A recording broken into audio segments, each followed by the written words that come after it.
Halo Tribuners, Anda sedang menyaksikan live update Tribun News edisi Jumat 20 Agustus 2021 siang. Kami akan menyajikan informasi terkini dari berbagai daerah yang akan dilaporkan secara langsung oleh reporter kami di lapangan. Bersama saya Dea Mita, inilah live update selengkapnya.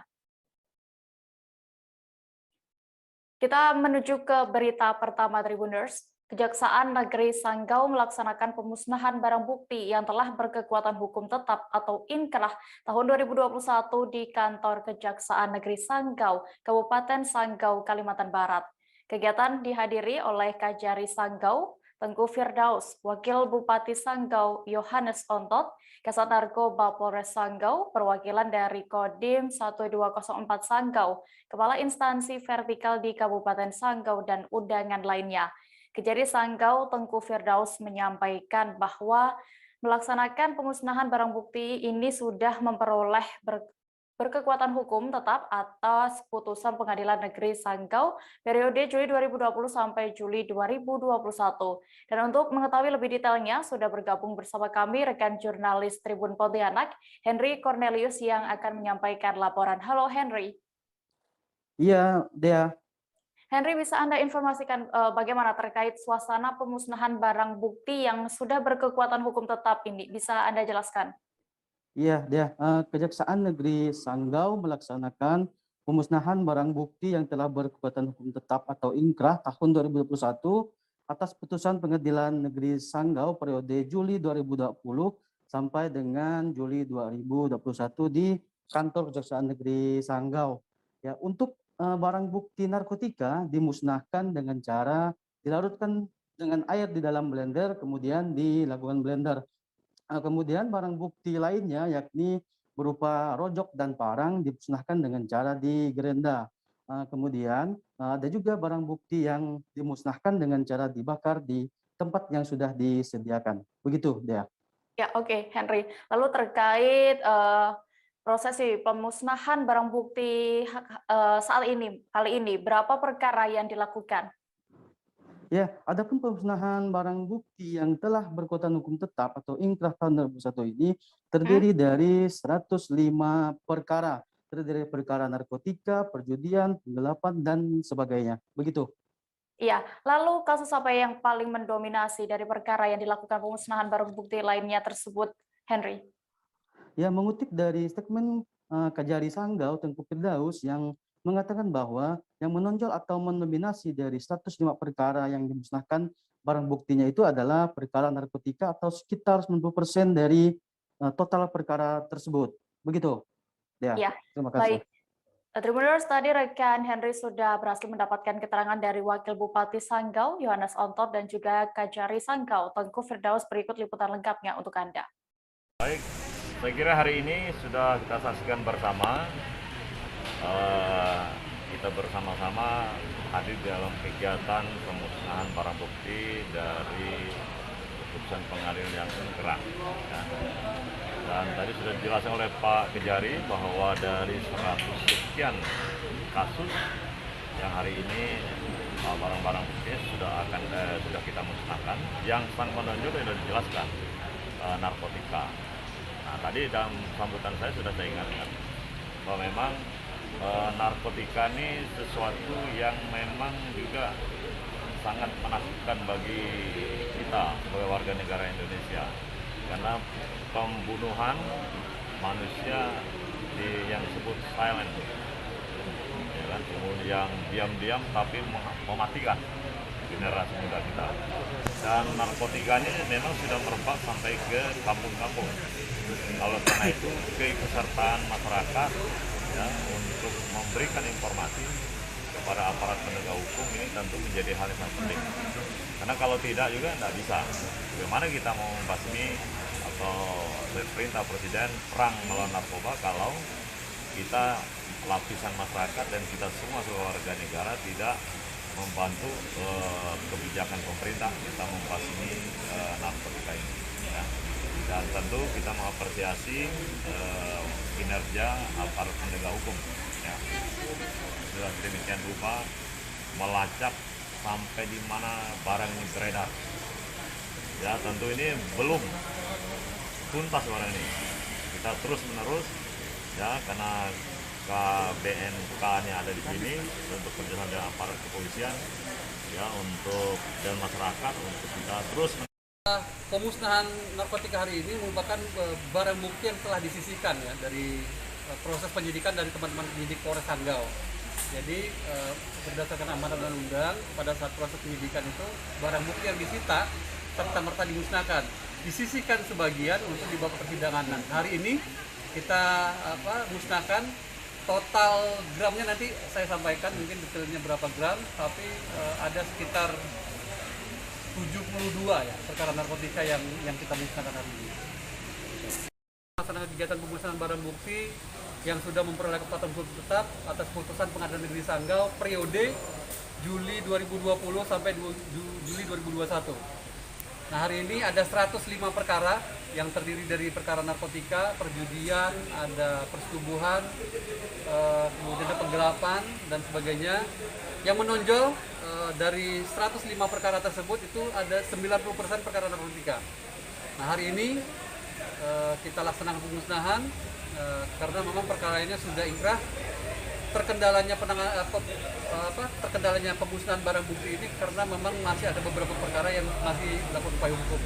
Jadi hari ini kita laksanakan karena memang sudah inkrah ada 105 perkara. Yang menonjol memang masih mendominasi perkara narkotika. Beralih ke Jawa Barat, Tribuners. Pemerintah Kota Bogor melalui Dinas Kesehatan Kota Bogor terus melakukan upaya percepatan vaksinasi. Salah satu cara yang dilakukan adalah dengan memperbanyak tempat vaksinasi dan menambah tim relawan serta vaksinator untuk membantu proses vaksin.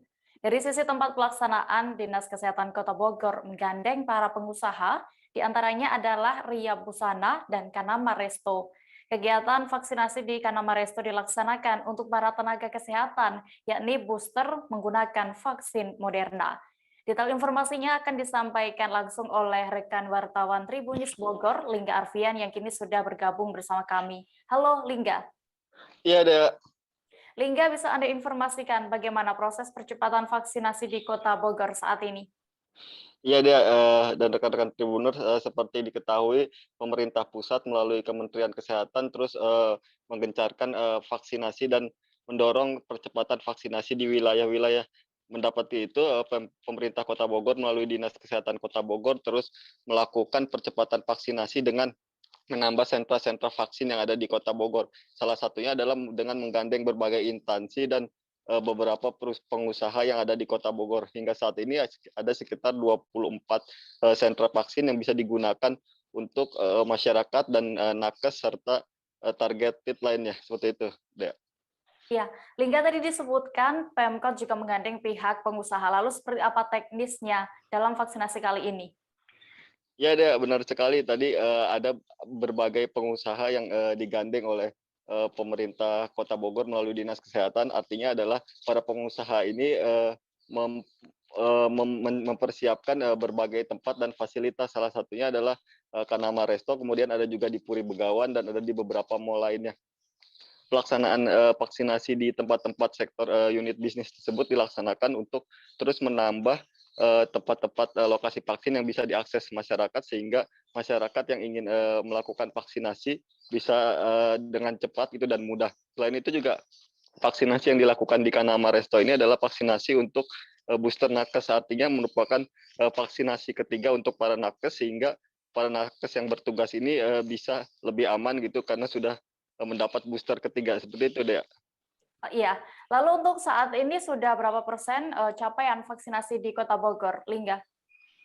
Iya, Dea, dari sekitar total 800.000 lebih target vaksinasi di Kota Bogor, hampir sekitar 400.000 yang sudah divaksin, artinya adalah sekitar 51% yang sudah divaksin. Saat ini pemerintah Kota Bogor juga terus mengencarkan vaksinasi karena Pemkot juga mengejar PPKM selanjutnya, yang berharap bahwa Bogor akan mendapatkan PPKM level 3 sehingga sektor unit usaha bisa segera dibuka dengan adanya percepatan vaksinasi ini. Seperti itu, Dea.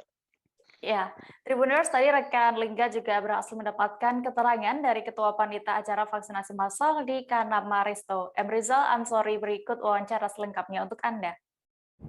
Baik, kami perkenalkan diri dulu, saya Rizal selaku Ketua Panitia. Kami dari Ria Busana bekerja sama dengan Kanama Resto mengadakan program vaksinasi massal.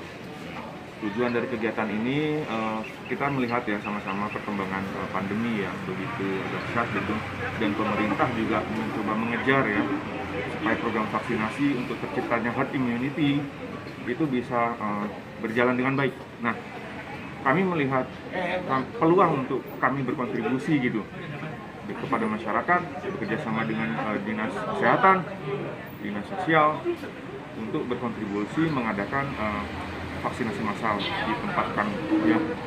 Jadi dalam proses pelaksanaan program vaksinasi massal seperti yang kita lihat, kami juga tidak hanya menyediakan fasilitas yang memadai gitu, yang cukup baik bagi sasaran vaksin. Kami juga membagikan voucher belanja, kami sediakan minum, seperti itu. Ini artinya membantu percepatan vaksinasi. Salah satunya membantu pemerintah untuk percepatan vaksinasi, ya, begitu. Dengan akses yang mudah diharapkan masyarakat juga memiliki antusiasme ya, sehingga target sasaran tercapai. Berapa per hari? Targetnya harapannya tercapai, seperti itu. Kalau untuk target sendiri berapa per hari? Untuk hari ini? Untuk hari ini adalah sasaran nakes sekota Bogor.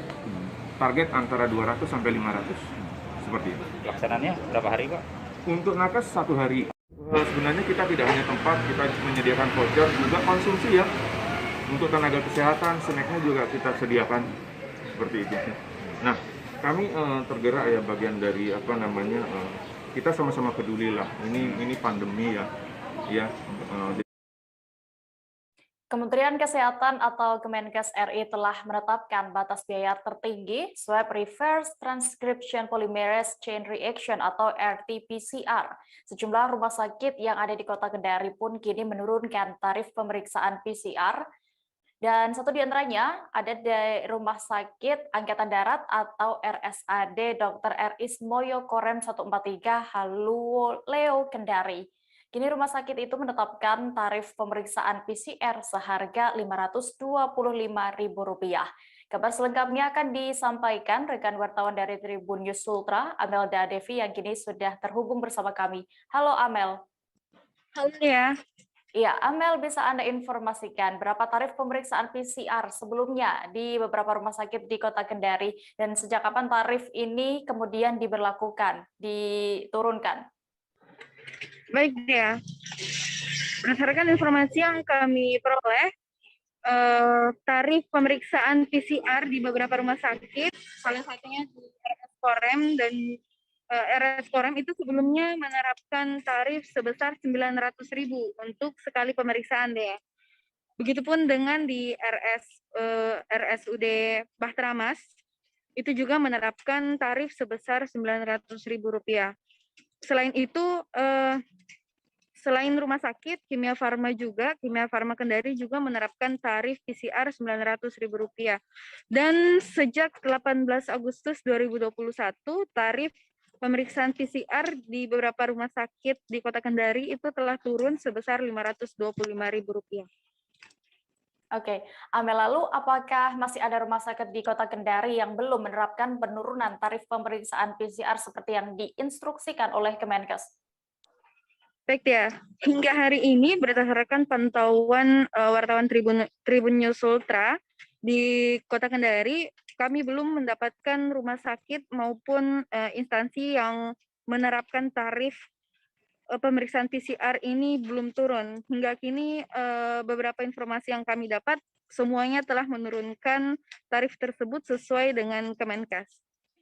Oke, lalu apakah akan ada sanksi jika nanti ada instansi atau pihak yang tidak menerapkan penurunan harga PCR ini, Amel? Iya deh, seperti yang disampaikan juga oleh Kepala Dinas Kesehatan Kota Kendari, Ibu Rahmi Ningrum, bahwa penurunan ini merupakan perintah dari pusat, dari Kemenkes, sehingga apabila didapati nanti ada yang tidak menerapkannya, pasti akan diberikan sanksi. Namun, sanksi tersebut bukan dari Dinas Kesehatan Kota Kendari, melainkan langsung dari Kemenkes itu sendiri. Oke. Demikian, Dea. Baik, terima kasih rekan Tribun News Ultra, Amelda Devi untuk informasinya dari Kota Kendari. Selamat kembali bertugas. Tribuners, kami akan kembali dengan informasi menarik lainnya. Selesai jeda sejenak, tetaplah di Live Update. Oke, apa kabar Bang Arifki di sini untuk strateginya?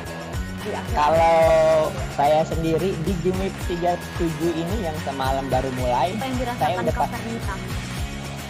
Sebenarnya aku nggak ngerasa itu penangkapan atau penggerebegan atau apapun itu. Karena gini loh, posisinya aku lagi Kriteria. main. Jadi kita mengenal disebut dengan stroke yang tidak berdarah dengan stroke yang berdarah. Stroke yang tidak berdarah itu biasanya ditandai dengan adanya penyumbatan. Kalau itu terjadi di sini mungkin pikirnya tidak ke situ kali ya, tapi kalau di Korea atau di Kamboja itu ada beberapa paper yang Saya itu Mas, dulunya tukang koran. Oh gitu ya. Tukang koran. Ya, saya baca itu Pak. Tuh kan pernah baca kan? Jadi kalau saya jadi pangdam itu udah bersyukur banget. Si anak ini dijadikan sebagai tersangka begitu. Ya, kalau ini kita bicara yang di luar kasus Sebongondo ya. Dikenal dengan nama hujan shower, di mana terdapat batas jelas antara daerah hujan dan tidak hujan yang biasanya terjadi pada fase awal mature stage atau tahap berbahaya dewasa. itu Kang. Jadi mulai artinya terjadinya perlembekan. Nah itu untuk penetrasi akan sulit begitu ya. Dok, saya ini Menurut saya memang tidak mudah, bukan urusan tanah diambil. Kalau misalnya Amerika Serikat sekarang, Rasulullah mengatakan dalam sebuah hadis bahwa berpuasa di 6 hari Syawal itu. Oke, apa kabar Bang Arifki di sini untuk strateginya? Kalau saya sendiri di game 37 ini yang semalam baru mulai, Apa yang saya dirasakan udah Kak Fernita? Sebenarnya aku nggak ngerasa itu penangkapan atau penggerebegan atau apapun itu. Karena gini loh, posisinya aku lagi Kriteria. main. Jadi kita mengenal disebut dengan stroke yang tidak berdarah dengan stroke yang berdarah. Stroke yang tidak berdarah itu biasanya ditandai dengan adanya penyumbatan. kalau itu terjadi di sini mungkin pikirnya tidak ke situ kali ya, tapi kalau di Korea atau di Kamboja itu ada beberapa paper yang Saya itu Mas, dulunya tukang koran. Oh gitu ya. Tukang koran. Ya, saya baca itu Pak. Tuh kan pernah baca kan? Jadi kalau saya jadi pangdam itu udah bersyukur banget. Si anak ini dijadikan sebagai tersangka begitu. Ya, kalau ini kita bicara yang di luar kasus Sebongondo ya. Dikenal dengan nama hujan shower, di mana terdapat batas jelas antara daerah hujan dan tidak hujan yang biasanya terjadi pada fase awal mature stage atau tahap Berbahaya dewasa. itu Kang. Jadi mulai artinya terjadinya perlembekan. Nah itu untuk penetrasi akan sulit begitu ya. Dok, saya ini menurut saya memang tidak mudah, bukan urusan tanah diambil. Kalau misalnya Amerika Serikat sekarang, Rasulullah mengatakan dalam sebuah hadis bahwa berpuasa di 6 hari Syawal itu. Oke, apa kabar Bang Arifki di sini untuk strateginya? kalau Kembali di Live Update Tribuners, kita menuju ke kabar berikutnya. Pemberlakuan jam malam dan penyekatan di beberapa ruas jalan di Kota Banjarmasin diberlakukan sejak tanggal 18 Agustus 2021 kemarin. Petugas yang berjaga saat melakukan penyekatan merupakan petugas gabungan polisi, TNI, dan Dishub. Semua pengendara baik motor atau mobil yang hendak memasuki Kota Banjarmasin akan wajib menjalani pemeriksaan KTP, surat vaksin, atau surat kesehatan swab antigen. Bagi pengendara yang tidak melengkapi surat yang sudah ditetapkan sebagai aturan selama PPKM level 4 akan diminta petugas untuk putar balik.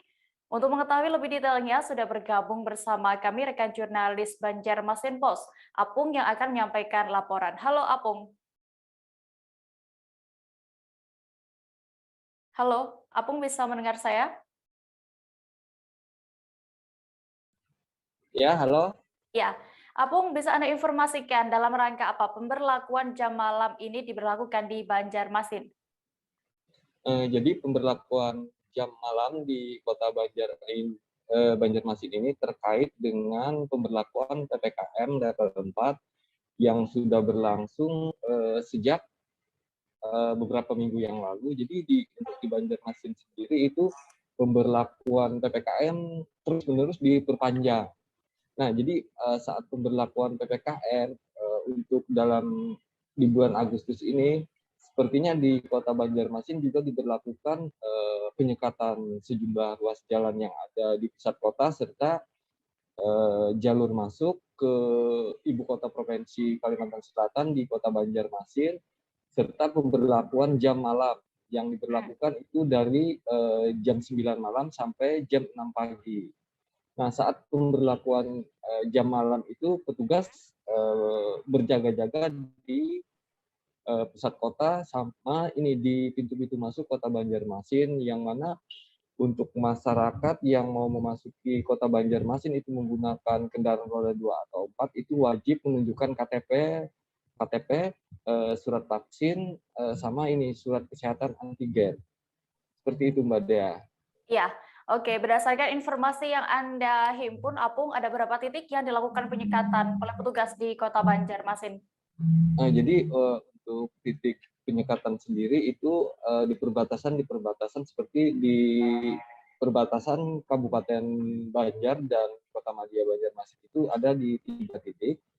Salah satunya di Sungai Lulut, yang kedua di pintu masuk Jalan Ayani kilometer 6 Banjarmasin, yang ketiga itu di Jalan Lingkar Selatan, yang mana itu memang akses untuk menuju Kota Banjarmasin.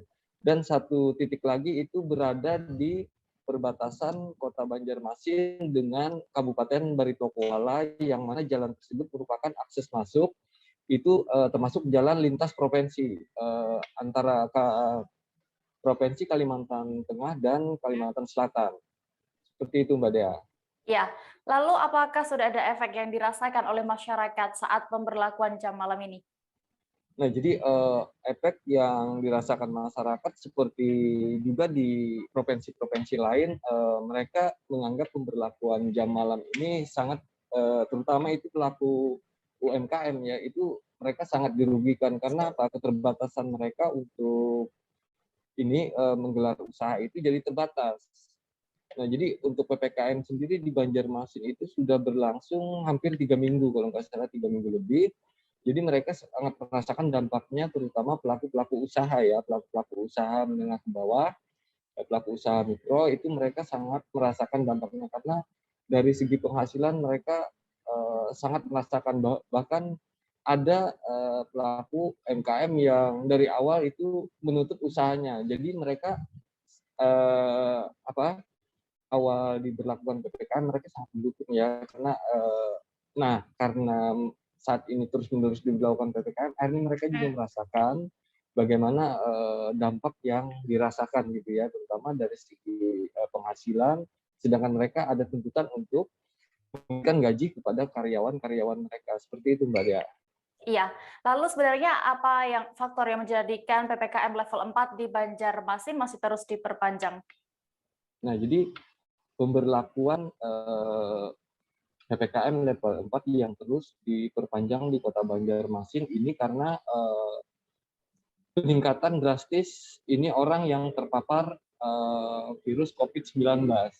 Nah, bahkan di Kota Banjarmasin sendiri dalam 1 bulan terakhir ini lalu lalang mobil ambulan itu hampir nyambung ya dari pagi ke pagi, itu tidak ada henti-hentinya. Berarti kan orang yang terpapar COVID ataupun orang yang meninggal karena COVID itu memang mengalami peningkatan drastis di Kota Banjarmasin. Nah, jadi untuk menekan penyebaran itu pemerintah setempat melakukan PPKM terus diperpanjang.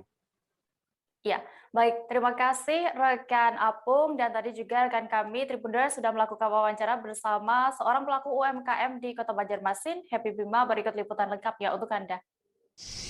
Nah, di depan saya ada salah satu pelaku UMKM di Kota Banjarmasin yang akan memberikan sedikit komentar terkait pelaksanaan PPKM hingga menerapkan sistem jam malam di Kota Banjarmasin. Jadi menurut Mas Happy, pemberlakuan jam malam di Banjarmasin seperti apa? Ya, menurut saya kalau pemberlakuan jam malam untuk pelaku usaha itu menjadi rancu ya kalau di Kota Banjarmasin, karena ya mungkin di kota-kota lain juga peraturan jam malam itu untuk apa gitu ya. Kalau untuk pelaku usaha, apakah pagi, siang, dan sore itu tidak ada terdampak dengan COVID? Apakah COVID juga hanya akan kena pada saat malam hari gitu ya? Akan menjadi tidak relevan ketika jam malam itu diberlakukan ke pelaku usaha yang kafe misalnya, walaupun pengunjung sudah berkurang, kita juga memberlakukan take away gitu ya. Apa jadinya, apa bedanya kalau cut loh? Oke, Mas. Ya sebenarnya kan aktivitas yang ramai itu malah di pasar-pasar tradisional di pagi dan siang hari gitu ya. Apakah memang efektif ketika pemberlakuan jam malam itu diberlakukan untuk kafe-kafe yang beroperasi pada malam hari, sementara pengunjung juga sangat menurun sekali gitu. Untuk penghasilan sendiri selama pelaksanaan. Setelah hampir 2 tahun dilakukan secara daring, kini proses pembelajaran tatap muka tingkat PAUD, TK, SD, dan SMP kembali dilakukan di Kota Tanjung Pinang.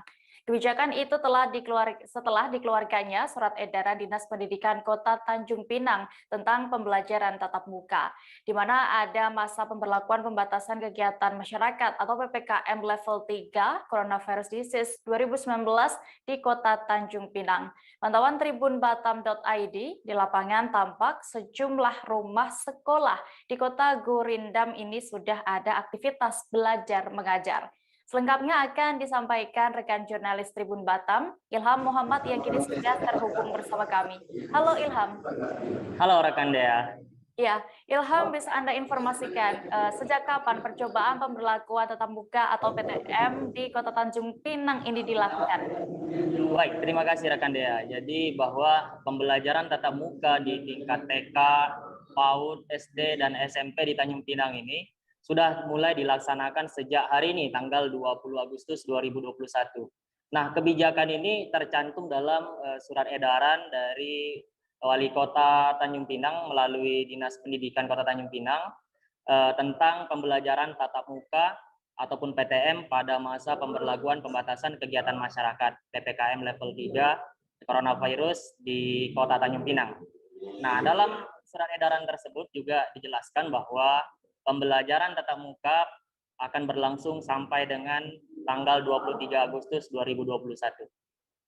Ya, lalu bagaimana suasana hari pertama diberlakukan PTM ini di Tanjung Pinang, serta juga bagaimana dengan respon orang tua dan peserta didik yang mengikuti PTM ini? Oke, baik rekan Dea. Jadi pantauan yang kita lakukan di lapangan tadi pagi bahwa sejumlah rumah sekolah juga sudah tampak ada aktivitas dari belajar mengajar. Salah satu di antaranya adalah di Sekolah Menengah Pertama SMP Negeri 7 Tanjung Pinang. Nah, di sana terlihat sekolah itu menerapkan protokol kesehatan yang ketat dan juga di mana pintu gerbang masuk sekolah itu dijaga oleh security. Dan sebelum siswa memasuki sekolah itu diwajibkan untuk melakukan mencuci tangan, menggunakan masker dan juga pengecekan suhu tubuh begitu. Nah, sedangkan di depan pintu itu terlihat puluhan dari orang tua siswa mendatangi sekolah untuk mengantar serta menjemput anaknya untuk melakukan proses pembelajaran tatap muka. Nah, salah satu di antaranya orang tua itu adalah ada Bu Siti, di mana dia mengaku kembali dilaksanakannya PTM ataupun pembelajaran tatap muka ini dia sangat merasa senang tentunya karena dia merasa sangat terbantu. Menurutnya pembelajaran tatap muka jauh lebih efektif ketimbang dengan pembelajaran secara daring. Pasalnya belajar dengan tatap muka dapat berinteraksi langsung antara siswa dan juga dengan guru, sehingga penangkapan dari pelajaran lebih mudah, begitu. Iya, lalu Ilham, berdasarkan informasi yang Anda terima, bagaimana dengan ketentuan dalam pelaksanaan pembelajaran tatap muka di Tanjung Pinang? Oke, baik rekan Dea. terkait dengan ketentuan pelaksanaan pembelajaran tatap muka, tadi kita sudah sempat melakukan wawancara sedikit bersama wakil kepala sekolah dari SMP Negeri 7 Tanjung Pinang. Dia menjelaskan bahwa dalam pelaksanaan pembelajaran tatap muka ini pihaknya menerapkan protokol kesehatan yang sangat ketat, di mana seperti yang saya sampaikan di awal dan juga yang saya pantau di lapangan bahwa di pintu masuk itu dijaga oleh seorang security dan juga setiap peserta didik maupun masyarakat yang lainnya ataupun guru itu harus menerapkan protokol kesehatan seperti mencuci tangan terlebih dahulu dan juga menggunakan masker dan pengecekan suhu tubuh.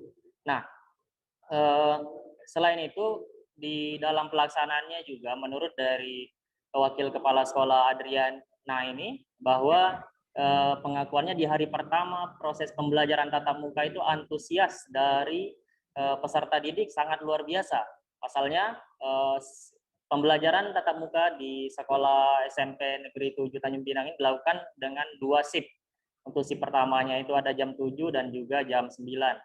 Di mana menurut pengakuan dari Adriana bahwa pada pukul 7 pagi hari tadi bahwa sangat ramai dan antusias semangat dari siswa itu untuk melakukan belajar. Di mana jauh sebelum pukul masuk untuk pembelajaran, para siswi atau siswa-siswi ataupun peserta didik ini sudah terlebih dahulu memasuki hadir di sekolah. Jadi ibaratkan jauh semangatnya lebih terasa ketimbang proses pembelajaran daring. Demikian ya. Baik, Tribuners, tadi rekan Ilham sudah melakukan wawancara bersama Wakil Kepala Sekolah SMPN 7 Tanjung Pinang, Adriana Fitriani SPD, dan juga Marliana, salah seorang orang tua peserta didik. Berikut liputan lengkapnya. Melalui wali kelas itu sepertinya mereka antusias sekali. Jadi pagi-pagi tadi sebelum jam 7 mereka sudah hadir, alhamdulillah. Kayaknya semangat gitu kan, orang tuanya pun sudah semangat juga anaknya mau tatap muka karena ya tahulah daring kan. Iya. Daring itu kita materi yang diberikan dulu pun nggak maksimal. Iya. Kemudian anak nerimanya pun kayak kurang paham gitu kan. Betul. Tidak ada pembelajaran tatap muka itu tadi kan, langsung kan. Iya. Jadi kayaknya mereka semangat sepertinya. Jadi untuk proses pembelajaran tatap muka ini gimana? Itu per shift atau gimana sih? Kita pakai 2 shift. Oh, 2 shift. Karena satu kelas itu kan rata-rata jumlah kita 40/41. Jadi kita buat 2 shift. Shift pertama 20, shift kedua sisanya. Oh. Ada yang 20, ada yang 21. Ini kan berarti shift pertama pagi ya? Iya. Shift keduanya siang, sore? Siang kalau hari Jumat ini kan pendek nih. Iya. Hari Jumat shift keduanya jam 9:30. Oh, diambil pagi juga ya karena mau Jumatan ya. Sampai jam 12 aja. Jam 12. Oh. Iya. Itu sampai jam 12. Itu karena satu mata pelajaran itu hanya 30 menit. Oh. Kalau jam biasa kan kita 40. Iya. Jadi karena situasi seperti ini kita ambil 1 jam itu 30 menit. Baik. Oh iya Bu, harapan Ibu lah sedikit dengan dibukanya pembelajaran tatap muka kembali nih Bu ke depan seperti apa? Harapan kami sekolah ya memang sangat besar sekali, mudah-mudahan situasi ini berkelanjutan terus-menerus dan pandemi ini segera berakhir. Karena kita guru pun rasanya gimana ya, kayaknya susah juga kalau melalui daring ini, jadi terbatas gitu, kita memberikan materi ke anak terbatas dan anak pun terbatas menerimanya. Jadi kami sangat senang sekali dimulai. Kenapa? Ibu Marlia. Ibu Marlia. Iya. Senang nggak Bu sama kebijakan sekarang? Juga ya, masalahnya kan COVID ini bukan main-main nih, banyak juga. Cemas Bu ya? Anak-anak cemas walaupun udah divaksin nggak aman juga. Jadi anaknya udah divaksin berarti ya? Sudah. Tapi tetap protokol kesehatan lah Bu. Iya. Tapi tetap cemas Bu ya? Cemas jelas. Kalau anak kan anak disayang. Iya. Oh iya Bu. Kalau selama belajar daring kemarin gimana Bu menurut Ibu? Bagus daring. Iya, kenapa bagus Bu? Kayaknya lebih fokus sama daring sih. Kalau misalnya mau ujian tuh anak-anak udah siap. Kalau anak sekolah gini kan kita nak siap-siap ini gitu. Iya. Khawatir kan anak sekolah kan. Betul. Di rumah. Bagusnya di rumah. Apalagi kondisi masih seperti ini ya. Kan yang pemimpin kita aja pada tewas masih kita. Iya. Aman lah. Masih mudah-mudahan berlama-lama. Iya. Beli paket beli paket belajar di rumah ya. Betul. Oke, makasih. Makasih Bu ya.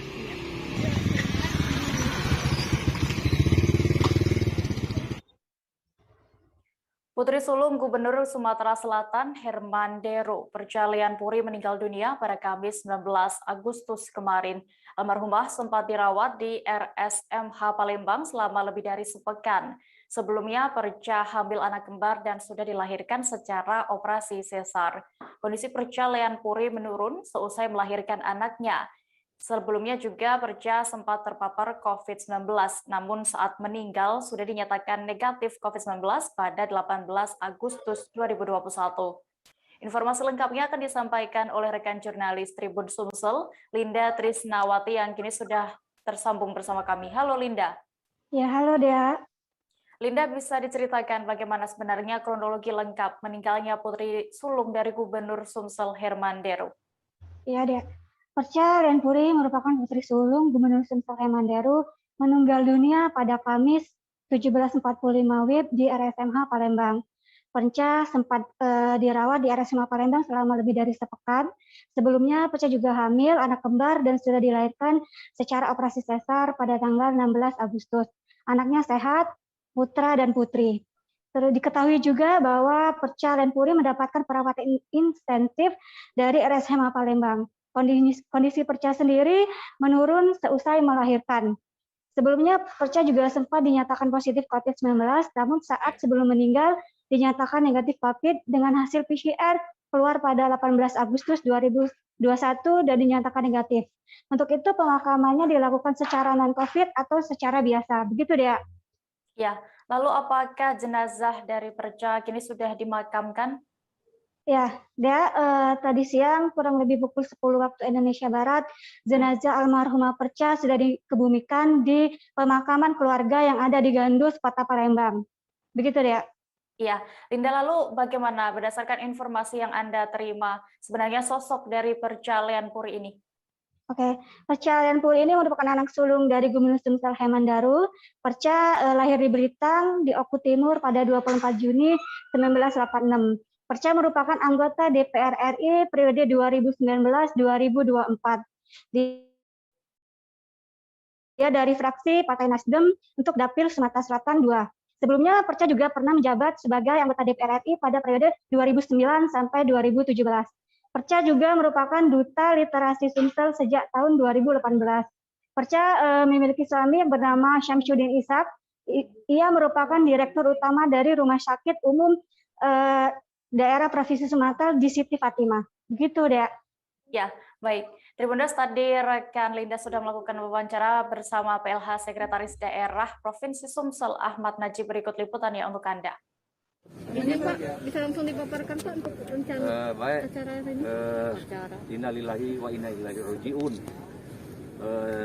Telah berpulang ke rahmatullah Ibunda Haja Percalian Puri Herman Deru pada hari ini pukul lebih kurang 17.35 menit di Rumah Sakit Muhammad Hussein.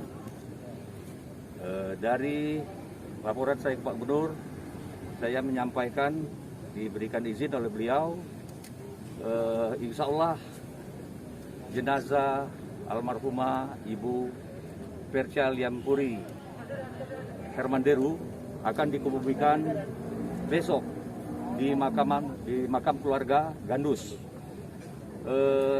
pukul lebih kurang 11.30 antara jam 11 sebelum Jumat. Dan berdasarkan hasil 2 hari di PCR beliau negatif. Jadi pemakaman insya Allah akan dilaksanakan secara umum. Selanjutnya kami sampaikan mewakili keluarga Bapak Gubernur, mohon doa semoga almarhumah ditempatkan di surga Allah Subhanahu wa taala. Diampuni dosa-dosanya. Dan bagi keluarga yang ditinggalkan khususnya. Kami akan kembali seusai jeda berikut Tribuners, tetaplah di live update. Oke, apa kabar Bang Arifki di sini untuk strateginya?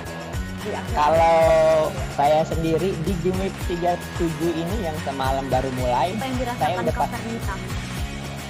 sebenarnya aku nggak ngerasa itu penangkapan atau penggerebegan atau apapun itu, karena gini loh, posisinya aku kriteria. Jadi kita mengenal disebut dengan stroke yang tidak berdarah dengan stroke yang berdarah.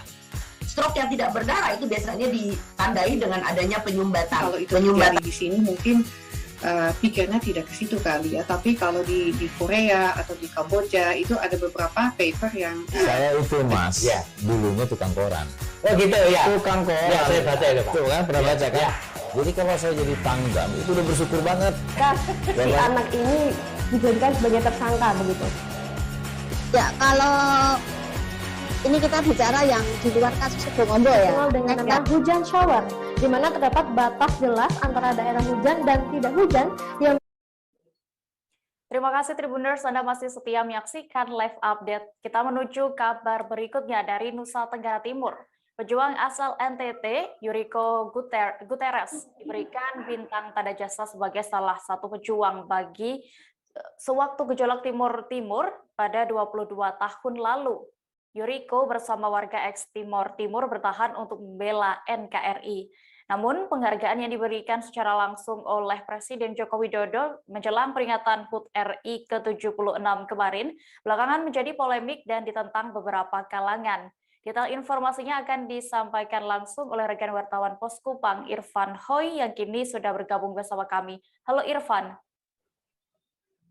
Halo Dea, selamat siang. Iya, Irfan, bisa Anda jelaskan sebenarnya apa yang menjadi penyebab penghargaan yang diterima oleh Yuriko Guterres ini menjadi pro dan kontra? Baik, Dea. Eriko sendiri beberapa waktu lalu pada perayaan 17 Agustus, beberapa hari yang lalu, dia menyampaikan pernyataannya terkait dengan pro kontra terhadap bintang jasa yang diterima. Eriko sendiri dituding terlibat dalam kasus HAM, dugaan pelanggaran HAM yang terjadi 22 tahun yang lalu ketika terjadi gejolak lepasnya provinsi ke-27 waktu itu provinsi Timor Timur yang kini berubah nama menjadi Timor Leste. Nah, Eriko ini kemudian dituding dan dijebloskan ke penjara melalui dakwaan sekitar 10 tahun penjara. Namun setelah tahun 2008 dia mengajukan peninjauan kembali dan dibebaskan. Demikian ya. Ya, lalu bagaimana dengan tanggapan Eriko sendiri terkait penghargaan yang diterimanya dari Jokowi yang malah berujung polemik ini? Irfan. Baik ya. Untuk tanggapan dari Eriko sendiri, usai apel perayaan kemarin, dia menyampaikan bahwa hal tersebut merupakan hal yang biasa baginya.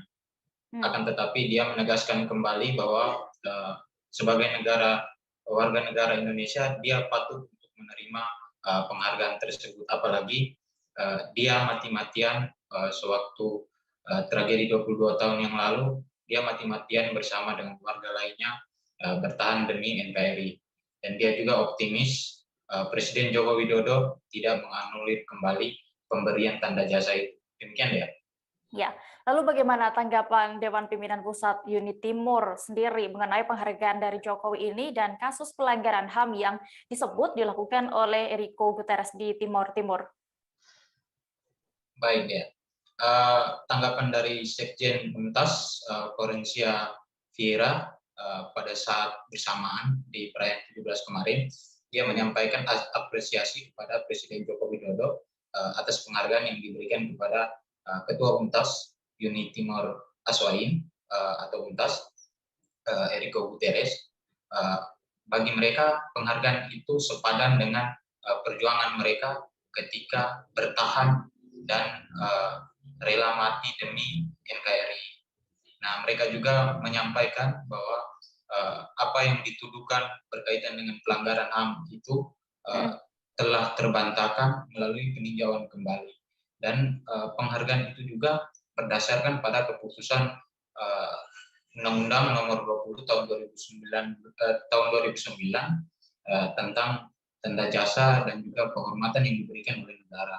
Sehingga mereka juga optimis Presiden Joko Widodo telah memberikan hal yang paling tepat bagi ketua mereka Enrico Guterres. Demikian ya. Ya, Tribuners, tadi rekan Irfan sudah berhasil mendapatkan keterangan dari Ketua UNTAS, Enrico Guterres. Berikut liputan lengkapnya untuk Anda. Oleh karena itu,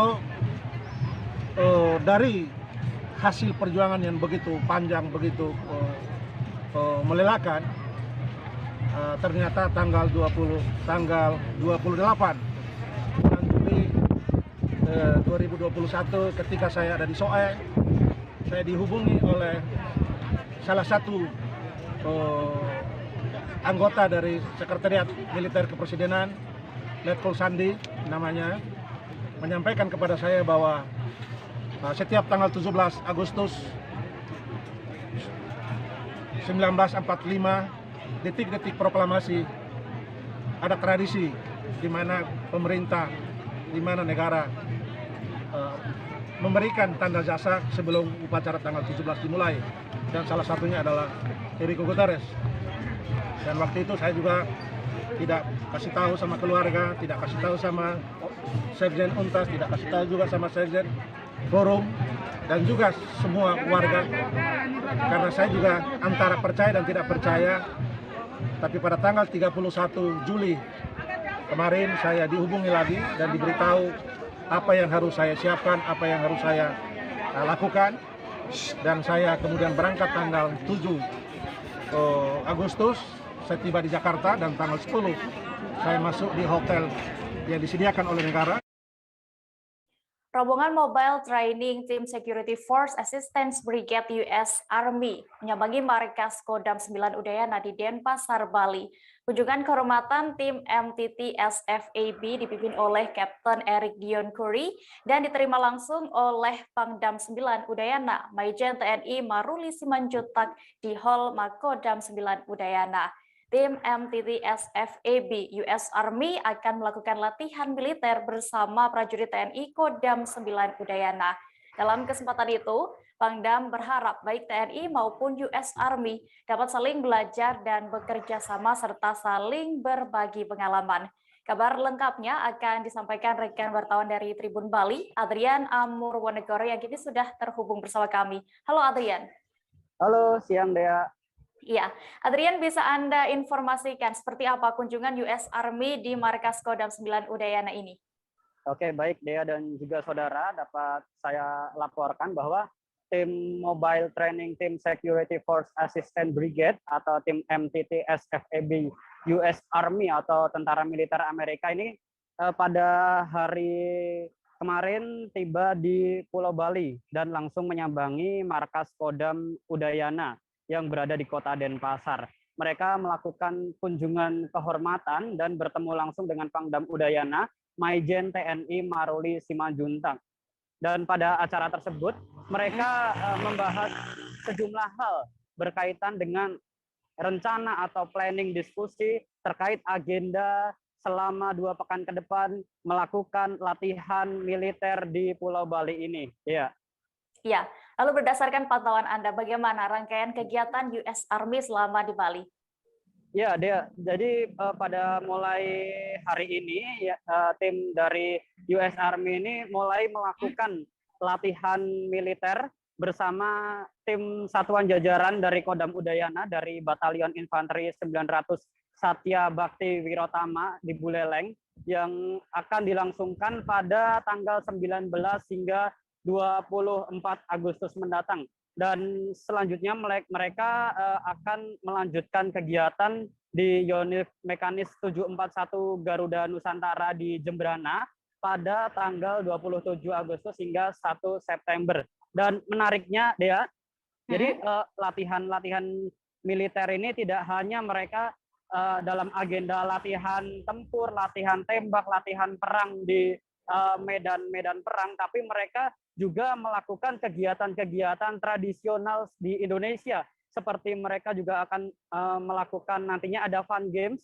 di dalam rangkaian kegiatan selama 2 minggu di Bali ini. Mereka melakukan seperti lomba bakia, kemudian lomba tarik tambang, dan juga kegiatan-kegiatan tradisi budaya lainnya. Jadi tidak hanya latihan militer saja, tetapi alasan dipilihnya wilayah Bali untuk latihan bersama ini juga turut mengenalkan potensi-potensi wisata dari Pulau Bali sendiri, Dea. Iya, oke. Lalu sebenarnya apa tujuan dari latihan bersama kali ini, Adrian?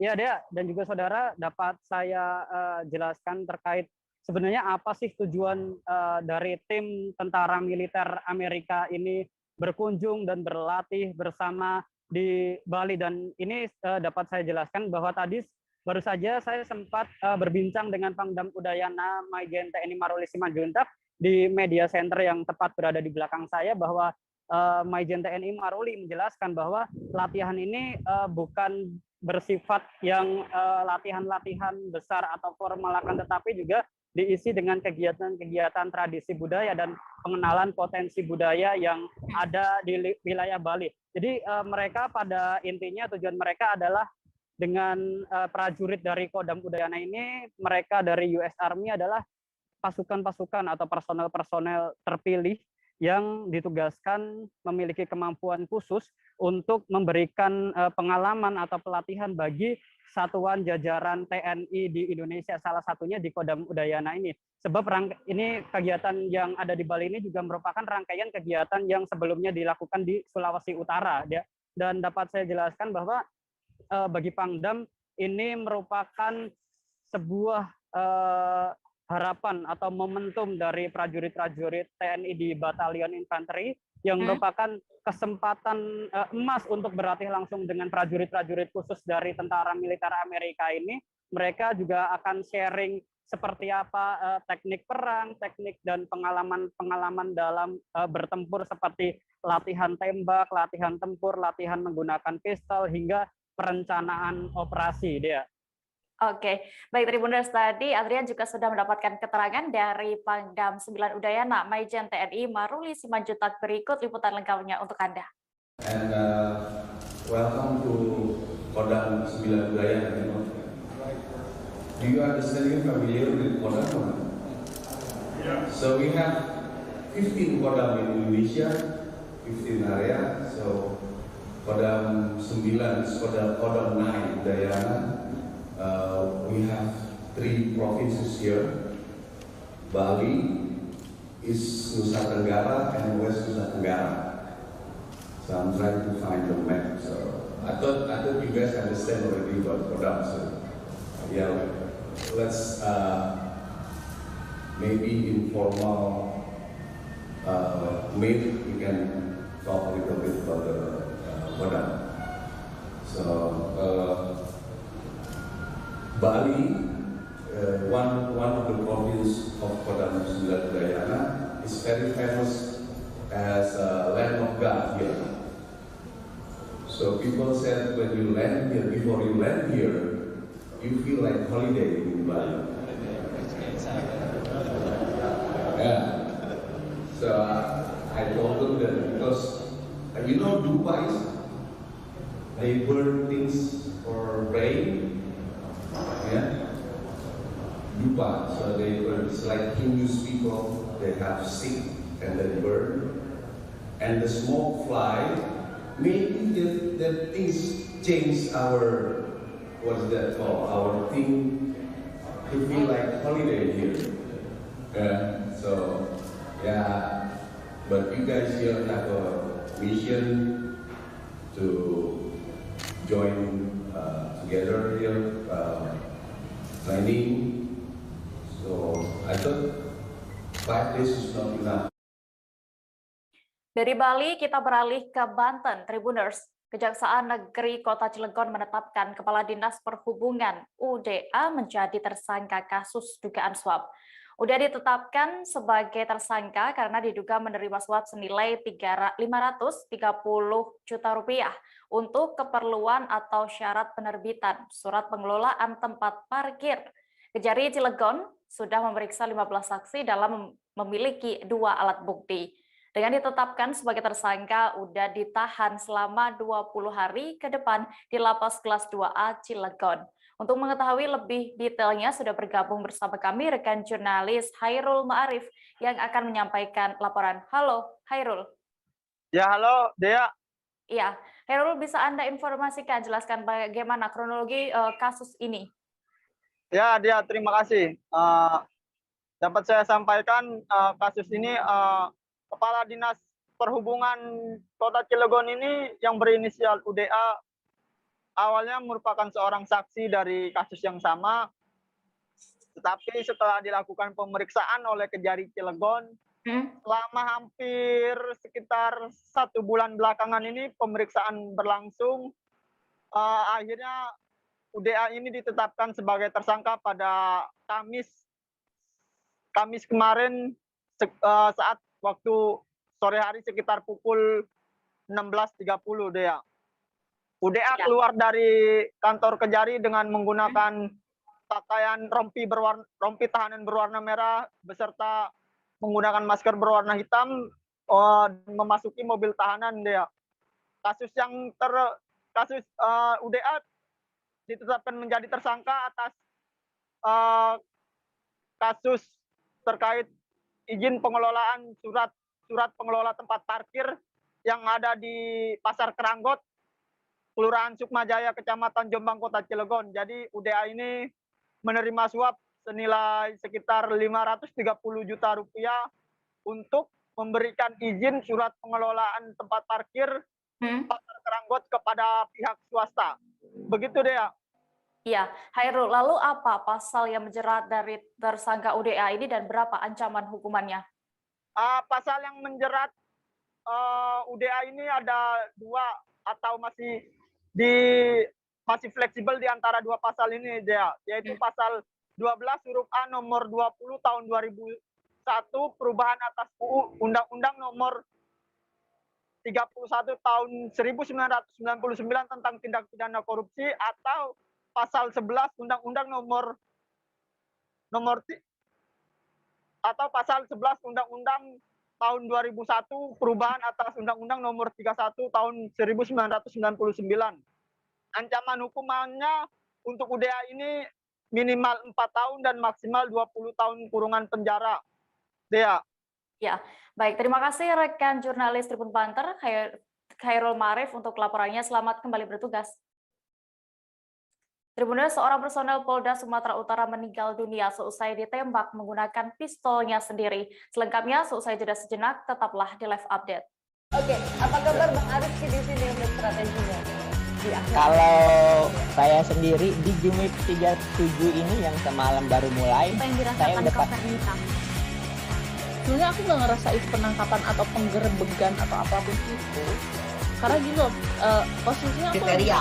Jadi kita mengenal disebut dengan stroke yang tidak berdarah dengan stroke yang berdarah. Stroke yang tidak berdarah itu biasanya ditandai dengan adanya penyumbatan. Kalau itu terjadi di sini mungkin pikirnya tidak ke situ kali ya. Tapi kalau di Korea atau di Kamboja itu ada beberapa paper yang Saya itu Mas, dulunya tukang koran. Oh gitu ya? Tukang koran. Ya, saya baca itu Pak. Tuh kan, pernah baca kan? Jadi kalau saya jadi tanggam, itu udah bersyukur banget. Si anak ini dijadikan sebagai tersangka begitu. Ya, kalau ini kita bicara yang di luar kasus Sebongombo ya. Dikenal dengan nama hujan shower, di mana terdapat batas jelas antara daerah hujan dan tidak hujan yang biasanya terjadi pada fase awal mature stage atau tahap berbahaya dewasa. itu Kang. Jadi mulai artinya terjadinya perlembekan. Nah itu untuk penetrasi akan sulit begitu ya. Dok, saya ini menurut saya memang tidak mudah, bukan urusan tanah diambil. Kalau misalnya Amerika Serikat sekarang, Rasulullah mengatakan dalam sebuah hadis bahwa berpuasa di 6 hari Syawal itu. Oke, apa kabar Bang Arif di sini untuk strateginya? Kalau saya sendiri di Jumip 37 ini yang semalam baru mulai, Apa yang saya dirasakan udah Kak Fernita? Sebenarnya aku nggak ngerasain penangkapan atau penggerebegan atau apapun itu. Karena gini loh, posisinya aku kriteria. Jadi kita mengenal disebut dengan stroke yang tidak berdarah dengan stroke yang berdarah. Stroke yang tidak berdarah itu biasanya ditandai dengan adanya penyumbatan. Kalau itu terjadi di sini mungkin pikirnya tidak ke situ kali ya. Tapi kalau di Korea atau di Kamboja itu ada beberapa paper yang Saya itu Mas, dulunya tukang koran. Oh gitu ya? Tukang koran. Ya, saya baca itu Pak. Tuh kan, pernah baca kan? Jadi kalau saya jadi Pangdam itu udah bersyukur banget. Si anak ini dijadikan sebagai tersangka begitu. Ya, kalau ini kita bicara yang di luar kasus Kebongondo ya. Dikenal dengan nama hujan shower, di mana terdapat batas jelas antara daerah hujan dan tidak hujan yang biasanya terjadi pada fase awal mature stage atau tahap Berbahaya dewasa. itu Kang. Jadi mulai artinya terjadinya perlembekan. Nah itu untuk penetrasi akan sulit. Begitu ya. Dok, saya ini menurut saya memang tidak mudah, bukan urusan tanah diambil. Kalau misalnya Amerika Serikat sekarang, Rasulullah mengatakan di dalam sebuah hadis bahwa berpuasa di 6 hari Syawal itu. Oke, apa kabar Bang Arif di sini untuk strateginya? Kalau saya sendiri di Jumip 37 ini yang semalam baru mulai, Apa yang saya dirasakan udah Kak Fernita? Sebenarnya aku nggak ngerasain penangkapan atau penggerebegan atau apapun itu. Karena gini loh, posisinya aku lagi Kriteria. main. Jadi kita mengenal disebut dengan stroke yang tidak berdarah dengan stroke yang berdarah. Stroke yang tidak berdarah itu biasanya ditandai dengan adanya penyumbatan. Kalau itu terjadi di sini mungkin pikirnya tidak ke situ kali ya. Tapi kalau di Korea atau di Kamboja itu ada beberapa paper yang Saya itu Mas, dulunya tukang koran. Oh gitu ya. Tukang koran. Ya, saya baca itu, Pak. Tuh kan, pernah baca kan? Jadi kalau saya jadi Pangdam itu udah bersyukur banget. Si anak ini dijadikan sebagai tersangka begitu. Ya, kalau ini kita bicara yang di luar kasus Kebongondo ya. Dikenal dengan nama hujan shower, di mana terdapat batas jelas antara daerah hujan dan tidak hujan yang biasanya terjadi pada fase awal mature stage atau tahap Berbahaya dewasa. itu Kang. Jadi mulai artinya terjadinya perlembekan. Nah itu untuk penetrasi akan sulit. Begitu ya. Dok, saya ini menurut saya memang tidak mudah, bukan urusan tanah diambil. Kalau misalnya Amerika Serikat sekarang, Rasulullah mengatakan di dalam sebuah hadis bahwa berpuasa di 6 hari Syawal itu. Oke, apa kabar Bang Arif di sini untuk strateginya?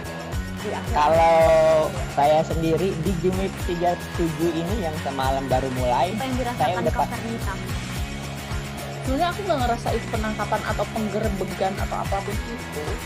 Karena gini loh, posisinya aku lagi Kriteria. main. Jadi kita mengenal disebut dengan stroke yang tidak berdarah dengan stroke yang berdarah. Stroke yang tidak berdarah itu biasanya ditandai dengan adanya penyumbatan. kalau itu terjadi di sini mungkin pikirnya tidak ke situ kali ya. Tapi kalau di Korea atau di Kamboja itu ada beberapa paper yang Saya itu Mas, dulunya tukang koran. Oh gitu ya. Tukang koran. Ya, saya baca itu, Pak. Tuh kan, pernah baca kan? Jadi kalau saya jadi Pangdam itu udah bersyukur banget. Si anak ini dijadikan sebagai tersangka begitu. Ya, kalau ini kita bicara yang di luar kasus Kebongondo ya. Dikenal dengan nama hujan shower, di mana terdapat batas jelas antara daerah hujan dan tidak hujan yang biasanya terjadi pada fase awal mature stage atau tahap Berbahaya dewasa. itu Kang. Jadi mulai artinya terjadinya perlembekan. Nah itu untuk penetrasi akan sulit. Begitu ya. Dok, saya ini menurut saya memang tidak mudah, bukan urusan tanah diambil. Kalau misalnya Amerika Serikat sekarang, Rasulullah mengatakan di dalam sebuah hadis bahwa berpuasa di 6 hari Syawal itu. Oke, apa kabar Bang Arif di sini untuk strateginya? Kalau saya sendiri di Jumip 37 ini yang semalam baru mulai, Apa yang saya dirasakan udah Kak Fernita? Sebenarnya aku nggak ngerasain penangkapan atau penggerebegan atau apapun itu. Karena gini loh, posisinya aku lagi. Kriteria. Anda masih menyaksikan live update Tribuners. Kita beralih ke berita selanjutnya. Seorang anggota polisi yang bertugas di Direktorat Reserse Narkoba Polda Sumut, Aibtu Josmer Samsuardi Manurung, berusia 44 tahun tewas ditembak menggunakan pistolnya sendiri. Penembakan terjadi di lokasi usaha peternakan bebek korban, Desa Bangun Sari Baru, Kecamatan Tanjung Morawa, Kabupaten Deli Serdang. Diketahui pelaku penembak yakni Yones Siondihon Nai Baho, berusia 20 tahun, tak lain merupakan saudaranya sendiri. Informasi yang dihimpun, Pelaku juga merupakan pekerja yang selama ini mengurusi usaha ternak milik korban. Selengkapnya akan disampaikan rekan jurnalis Tribun Medan, Indra, yang kini sudah terhubung bersama kami. Halo Indra. Halo, Indra bisa mendengar saya? Ya, Indra, bisa Anda ceritakan bagaimana kronologi peristiwa penembakan terhadap Aibtu Josmer ini? Oke, terima kasih dia. Dapat saya laporkan bahwasanya peristiwa ini terjadi pada Rabu malam, tepatnya sekitar pukul 22 WIB. Jadi pada saat itu Aibtu Josmer Samsuardi Manurung sendiri baru selain merupakan personil Direktorat Reserse Narkoba Polda Sumut juga mempunyai usaha sampingan, yaitu usaha peternakan bebek yang informasi saya dapatkan sudah kurang lebih setahun ia jalani. Dan pada saat itu korban ini sendiri mendatangi tempat usahanya yang selama ini dijaga oleh pelaku, yaitu Jones Yandion Naibahu. Jadi pada saat itu karena korban ini sendiri sebelumnya sempat mengalami positif COVID, sehingga selama 2 minggu lamanya tidak mendatangi lokasi. Jadi ketika korban ini mendatangi lokasi setelah sembuh dari positif COVID, yang bersangkutan ini, maksud saya korban ini, melihat bahwasanya banyak ternak bebeknya yang bermatian. Selain itu juga hasil telur yang selama ini didapatkan juga berkurang. Seperti itu dia. Iya. Lalu kapan pelaku akhirnya berhasil ditangkap oleh pihak kepolisian? Jadi pelaku bisa ditangkap berkat bantuan dari tetangga yang juga mempunyai usaha di dekat lokasi usaha, yakni usaha peternakan. Jadi dia dapat saya jelaskan peristiwa ini bisa terjadi lantaran pelaku ini sakit hati karena dimarahi oleh korban, sehingga pelaku mengambil senjata yang sebelumnya disimpan oleh korban. Polisi juga saat ini masih mendalami keterangan yang disampaikan oleh pelaku, karena mulai dari kemarin sampai sekarang ini pelakunya memberikan keterangan yang berbelit-belit. Artinya semalam yang bersangkutan mengaku masih menyebutkan bahwasanya senjata api yang ia tembakkan ke korban itu diambil dari tangan korban. Sementara pada saat hari ini itu pelakunya mengaku mengambil senjata api yang sebelumnya sudah disimpan oleh korban. Jadi pelaku ini setelah melakukan penembakan, dia sempat mendatangi tetangganya untuk meminta bantuan agar jasad korban ini bisa dibuang. Namun saat itu tetangganya sendiri menolak untuk memberikan bantuan, dan sempat pelaku ini mengancam tetangganya dengan senjata api. Berkat adanya bantuan dari tetangga lain, ini pelaku bisa diamankan. Sebelumnya terlebih dahulu dilakukan pembujukan, namun saat itu pelaku awalnya memang sempat menolak, namun tidak lama kemudian masyarakat bisa membantu tetangga korban ini. Seperti itu dia. Ya, lalu Indra, apakah jenazah korban saat ini sudah dimakamkan? Ya, rencananya jasad Aibtu Josmer Samsuardi Manurung ini sendiri akan dimakamkan di kampung halamannya, yakni di Desa Seiblutu, Kecamatan Seibamban, Kabupaten Serdang Bedagai. Jadi rencananya pemakaman akan dilakukan hari ini sore ini, dan pemakaman ini jauh dari tempat di mana korban ini tinggal. Seperti itu dia. Dapat saya tambahkan juga bahwasanya korban ini meninggalkan 2 orang anak perempuan yang masih kecil-kecil dan 1 istri. Istrinya atas nama Erni Siregar sendiri saat ini kondisinya sedang mengandung. Iya, baik. Tribuners, tadi rekan Indra sudah berhasil melakukan wawancara bersama seorang saksi bernama Supriyadi. Berikut wawancara selengkapnya untuk Anda. Pelaku itu bang sempat datang ke sini katanya bang, gitu bang? Iya bang. Ya, dia datang ke rumah ini ngapain bang? Minta tolong dia antar abangnya. Abang yang polisi? Iya, udah ketembak.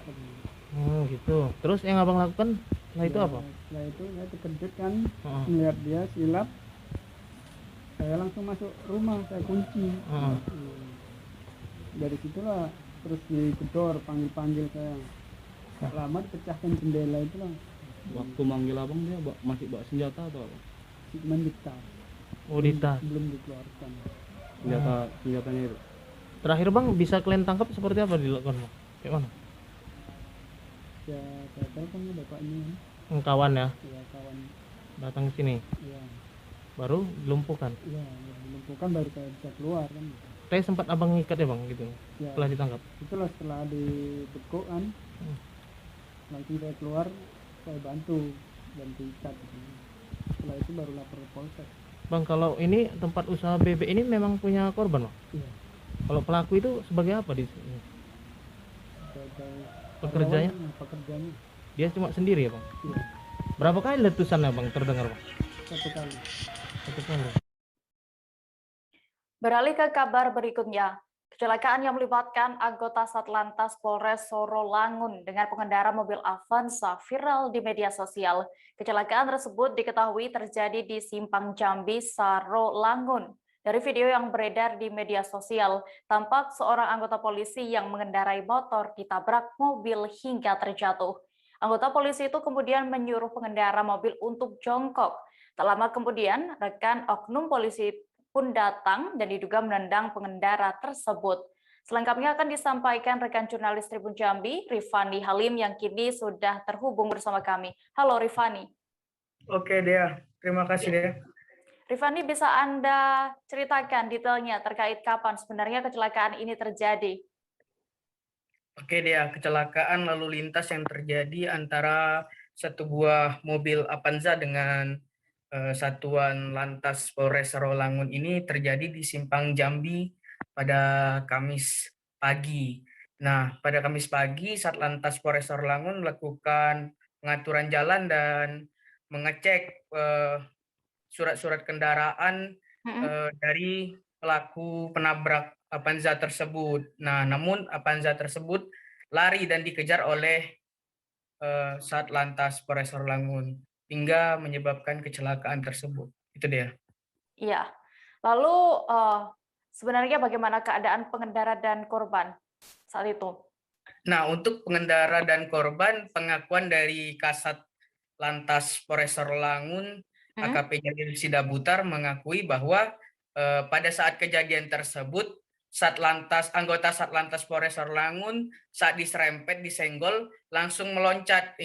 Tidak terjadi luka-luka di satu anggota Satlantas tersebut. Setelah dia meloncat dan langsung menyuruh pengendara dari Avanza tersebut keluar dan disuruh untuk jongkok. Nah, kemudian dilakukan pemeriksaan. Gitu dia. Iya. Lalu apakah ada tindakan yang dilakukan oleh pihak kepolisian? Nah, dari video yang kita dapat amati, dari video yang viral tersebut, kita dapat melihat ada dugaan di situ bahwa salah satu rekan dari korban yang ditabrak ini menendang dari pembawa mobil Avanza tersebut, ya. Iya. Lalu Rifani, bagaimana status dari pengendara? Apakah dilakukan penahanan atau yang lainnya?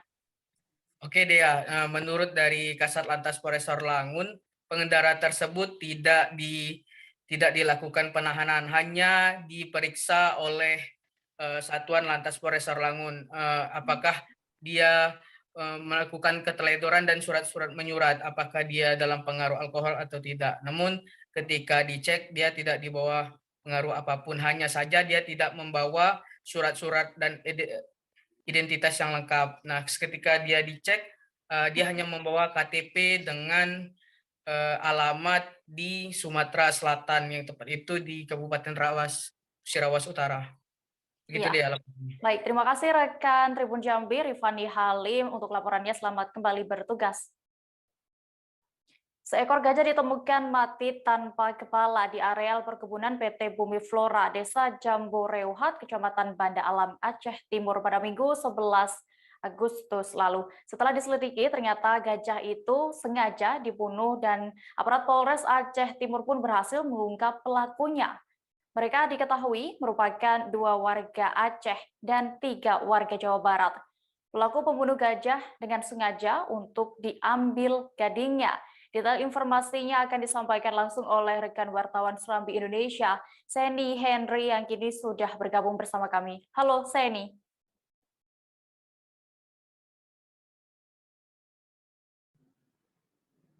Halo Seni. Halo Mbak. Ya, Seni, bisa Anda informasikan detail bagaimana kronologis awal penemuan bangkai gajah mati tanpa kepala di Aceh Timur ini? Iya Mbak, terima kasih. Dapat kami laporkan bahwa penemuan bangkai gajah tanpa kepala ini pertama kali ditemukan oleh seorang karyawan perkebunan sawit, di mana beliau saat pergi memanen sawit kemudian menemukan gajah dalam kondisi sudah tidak memiliki kepala, yaitu peristiwa itu pertama kali ditemukan oleh karyawan pada Minggu 11 Juli 2021 lalu. Kemudian karyawan tersebut menemukan bangkai gajah tanpa kepala, kemudian karyawan ini melaporkan kepada seorang Babinsa dari Koramil Kecamatan Banda Alam. Kemudian Babinsa ini juga mengecek ke lokasi, dan benar ketika Babinsa tiba di lokasi menemukan bahwa bangkai gajah sudah tidak memiliki kepala dengan bekas terpotong di bagian leher. Begitu, Dea. Iya, lalu pasca ditemukannya bangkai gajah ini pada Juli lalu, ya, apa yang kemudian dilakukan oleh kepolisian Resort Aceh Timur? Ya, pasca ditemukannya bangkai gajah tanpa kepala, kemudian Polres Aceh Timur khususnya melalui Satuan Reskrim Polres Aceh Timur bersama tim Balai Konservasi Sumber Daya Alam Aceh, juga bersama Balai Gakum LHK Wilayah Sumatera, termasuk bersama Forum Konservasi Loser, petugas polisi dan TNI dari Koramil Kecamatan Banda Alam bersama-sama turun ke lokasi untuk melakukan olah TKP dan melakukan nekropsi terhadap bangkai gajah tersebut. Dari hasil nekropsi, tim menemukan bahwa belalai gajah yang sudah dipotong itu berjarak 10 meter dari bangkai gajah. Selain itu, tim dari BKSDA dan Polres tidak menemukan kepala gajah waktu itu. Diduga kepala gajah ini sudah diamankan oleh pelaku. Kemudian hasil nekropsi dari tim dokter hewan BKSDA Aceh juga diketahui bangkai gajah ini berjenis kelamin jantan yang diperkirakan berusia 12 tahun. Kemudian tim BKSDA dan tim Polres Aceh Timur menduga kematian gajah ini diduga karena racun, karena di dalam lambung gajah itu ditemukan 2 bungkus yang diduga racun. Dalam nekropsi itu tim juga mengambil sejumlah sampel dari bangkai gajah berupa isi lambung, cairan lambung, dan bungkusan benda asing yang ditemukan dari dalam lambung untuk dikirim ke pusat laboratorium forensik untuk diuji. Begitu, Dea. Iya, lalu saat ini, Seni, apakah para pelaku ini sudah ditetapkan sebagai tersangka, lalu mereka dijerat pasal apa dan akan terancam berapa tahun kurungan? Oke, dapat saya laporkan bahwa kemudian polisi melakukan penyelidikan sehingga berhasil menangkap 5 pelaku dalam kasus pembunuhan gajah ini. Jadi dari 5 pelaku, 2 warga Aceh. yaitu 1 orang sebagai pelaku utama, sebagai pembunuh, dan 1 orang sebagai pembeli pertama dari pelaku berinisial EM, yaitu warga Kabupaten Pidijaya. Jadi pelaku EM ini pembeli pertama dari pelaku JN Gading tersebut senilai Rp 10 juta. Kemudian dari EM, Gading gajah itu dijual kembali kepada pembeli kedua, yaitu SN senilai 24 juta.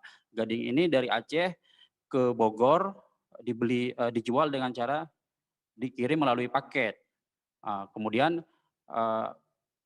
ternyata pelaku SN yang membeli 24 juta gading tadi juga sebelumnya sudah pernah membeli 4 kali gading kepada pelaku pembeli pertama di Aceh. Selain 4 kali membeli gading, dia SN juga pernah membeli 1 kali tulang harimau dan 1 kali membeli kulit harimau. Artinya antara pembeli SN dengan EM ini sudah pernah 6 kali transaksi satwa dilindungi. Kemudian dari pelaku SN ini dijual kembali gading gajah itu kepada JF di Kabupaten Bekasi, Jawa Barat senilai 24,5 juta.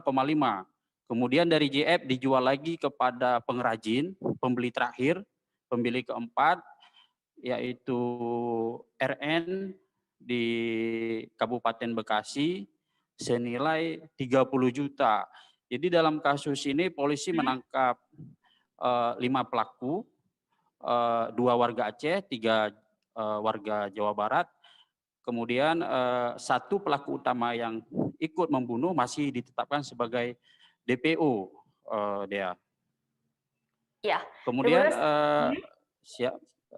para pelaku ini dijerat dengan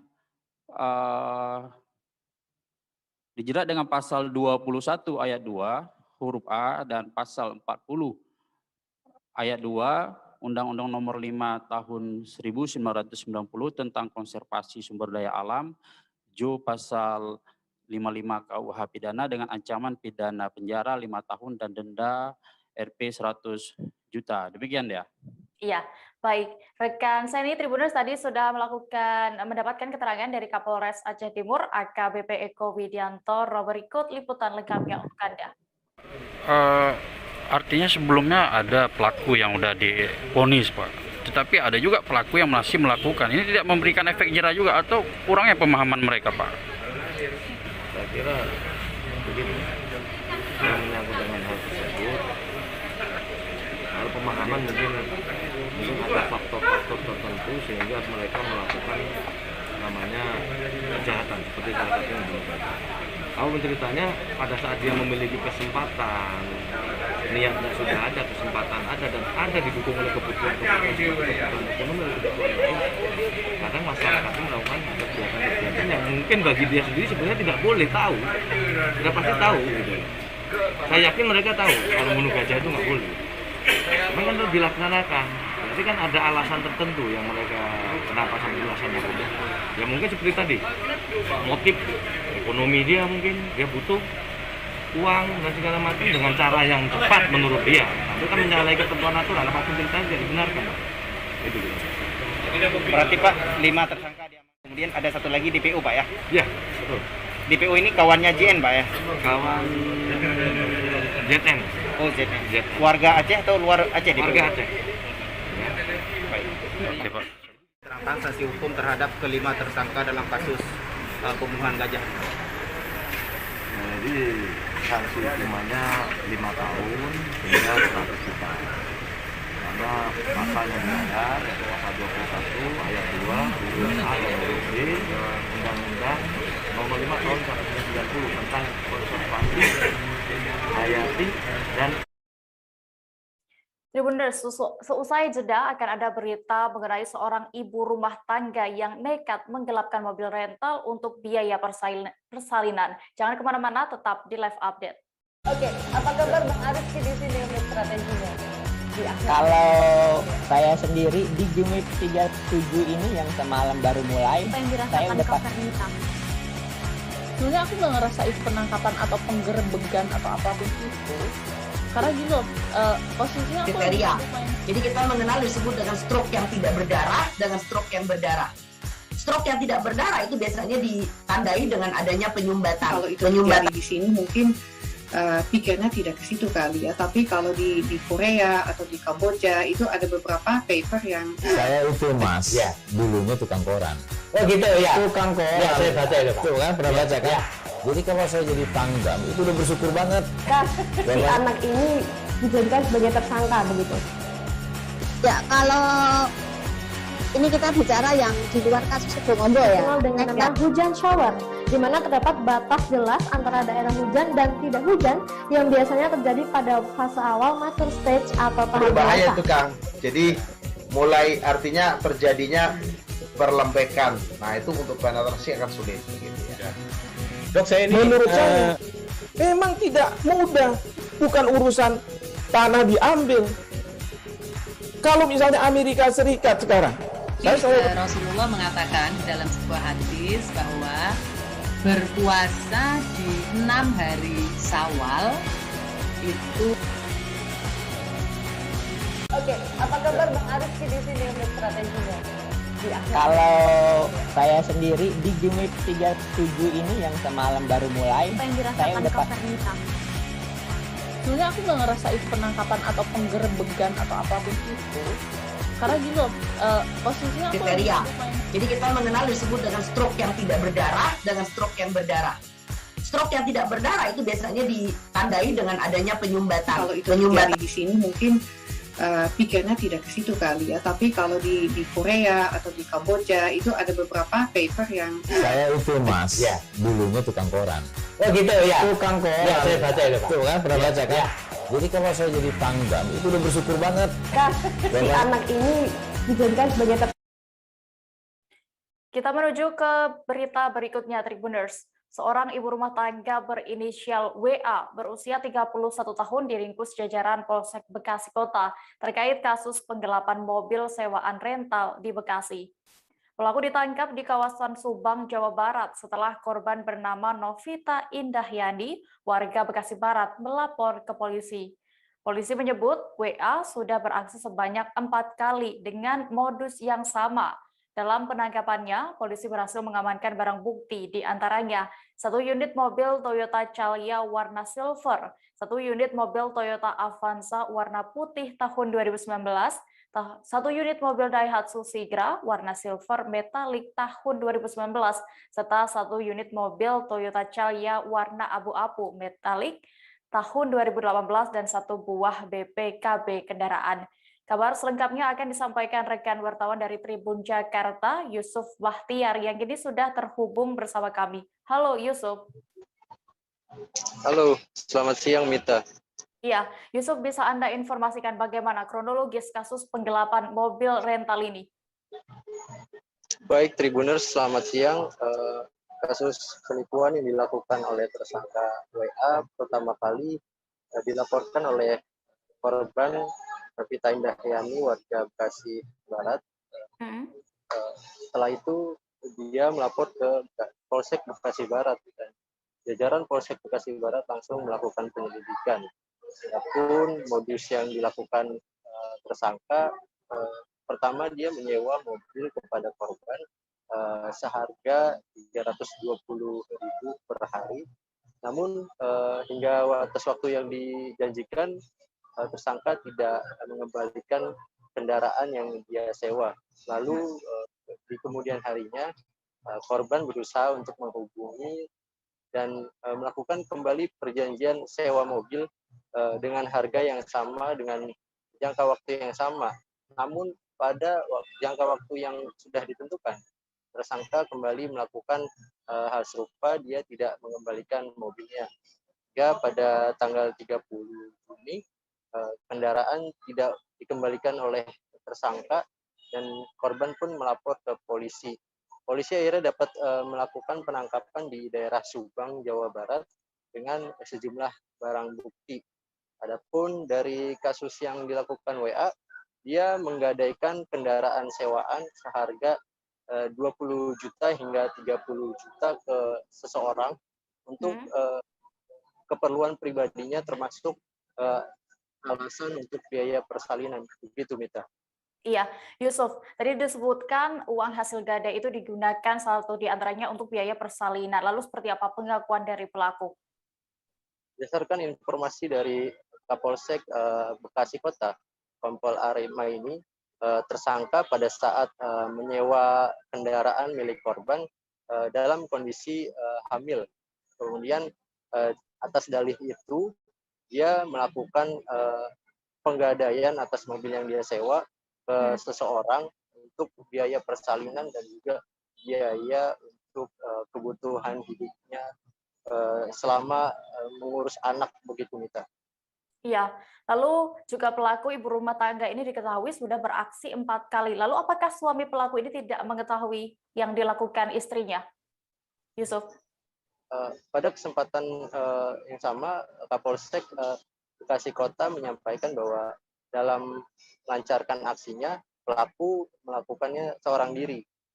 Dia merupakan ibu rumah tangga yang sudah bersuami, namun selama melancarkan aksinya, suami tersangka ini tidak pernah tahu menahu. Adapun ketika ditanya, tersangka mengaku tidak pernah memberikan uang hasil gadaian yang mobil yang dia sewa ke suaminya. Dia hanya menggunakan uang itu untuk kebutuhan pribadinya dan juga kebutuhan persalinan. Untuk itu suaminya atas aksi kejahatan yang dia lakukan sama sekali tidak terlibat ataupun sama sekali tidak mengetahui, begitu, Mita. Iya, Tribuners, tadi rekan Yusuf berhasil mendapatkan keterangan dari Kapolsek Bekasi Kota, Kompol Arema ini. Berikut liputannya untuk Anda. Pribadi kepada korban langsung yang dibayarnya harian, sewa harian.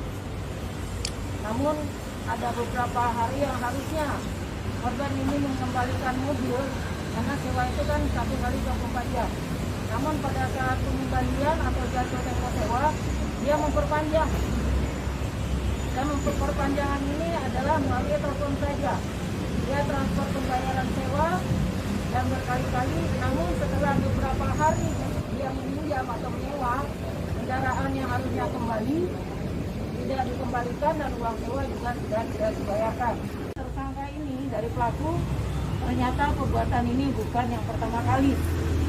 Sudah dilakukan beberapa kali, sehingga hasil dari keterangan pelaku dikembangkan oleh tim unit Reskrim Polsek Bekasi Kota.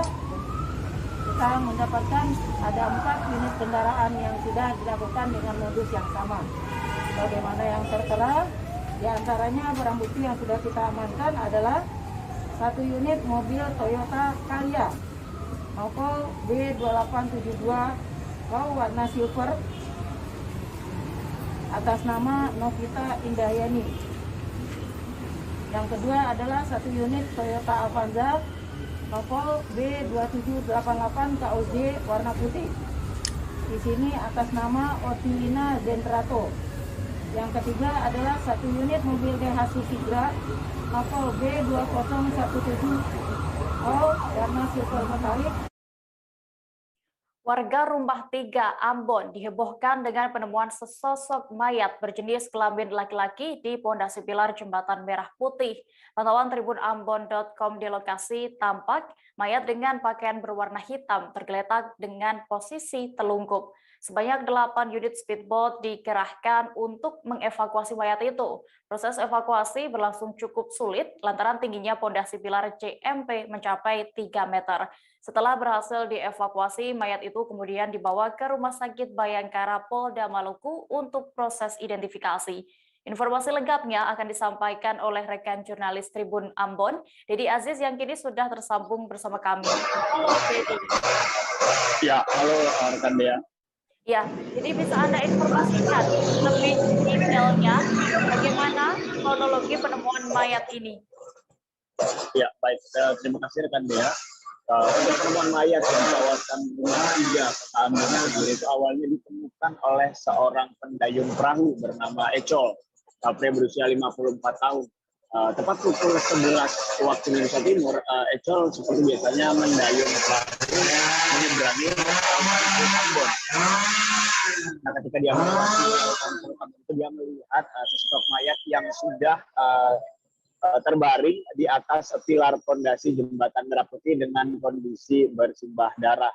Kemudian Ecol melaporkan kepada warga sekitar untuk selanjutnya dilaporkan kepada pihak kepolisian setempat. Seperti itu, Dea. Ya, lalu apa kendala selama proses evakuasi mayat ini? Ya, seperti yang tadi sudah rekan Dea sampaikan bahwa kendala dalam mengevakuasi jenazah tersebut karena memang hujan yang terus mengguyur kota Ambon. Selain itu juga tingginya pilar dari permukaan air laut juga mencapai 3 meter.